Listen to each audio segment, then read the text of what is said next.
Hi, in this video we're going to be talking about embedding and analyzing evidence. Evidence is an essential part of English responses because it is how you show to the marker that you understand how the text is created. So in this video what I'm going to talk about is the difference between the student speak way of using evidence and the expert speak way that you should be trying to develop, which I talked about in a previous video. So I'm going to be showing you some examples of this, how it could be done, what it could look like, and these are really basic. And if you can master the really basic, that's when your language will start to develop and you can actually make things a little more sophisticated. But here's just a quick example. So why we use evidence and how we use evidence. We use it in three simple ways.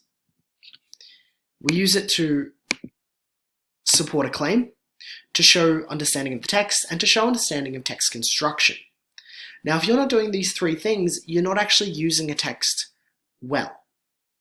Now, I have a quote that I've read over and over and over again that tells me automatically that what I'm reading is student speak, and that is, "This quote shows." So an example of using "this quote shows" would be in this paragraph talking about how Harry Potter is a fantasy text. So a quote that shows Harry Potter is a fantasy novel is, "The wand chooses the wizard Mr. Potter. This quote shows that Harry is living in a fantasy world because the object wands don't exist in our world." Now, if we go back, supporting a claim, understanding the text, understanding construction. It does all three things. So the quote is the claim. The fact that you're having the quote shows you understand the text and what the text is about, and you're understanding the construction in terms of creating a fantasy world. But the language is really simple and it's really broad. Specificity and being really, really specific in terms of what you're trying to say is the important thing in terms of growing your language. So, how can it be done better? In this next example, it's showing how you can take that same quote, change the language around, and make it more expert speak. So, the fantasy elements of Harry Potter can be seen in magical objects. In the world of Harry Potter, the wand chooses the wizard. By giving these objects personification or personality, it makes clear that these are not toys like they would be in our world. It says the same thing, but if we look at the basics of what using evidence is, so supporting a claim, understanding the text, understanding text construction, it does it a bit better. First of all, it has a really clear claim that the objects are an element of fantasy.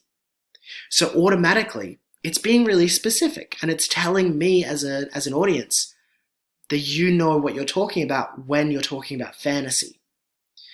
The quote is the understanding of text. But the construction is what that quote does, not what it is. If we look back to the first one, it's just saying the quote itself is. The quote shows fantasy. But what you need to be doing is saying how the quote is constructed to be part of fantasy. The quote isn't the evidence, the wand is, and how the wand is being used. So when you're talking about evidence, you need to make sure that you are, one, making a claim that is specific and provable. If you're being too broad and you rely on the quote itself as being the evidence, you're not going to push beyond that C-range response. In terms of showing understanding of the text, what you need to be doing is using the correct quote. If you look at the difference between this version and the first version, is that the first version uses the whole quote, but you don't need that. You just need the first bit, the relevant bit.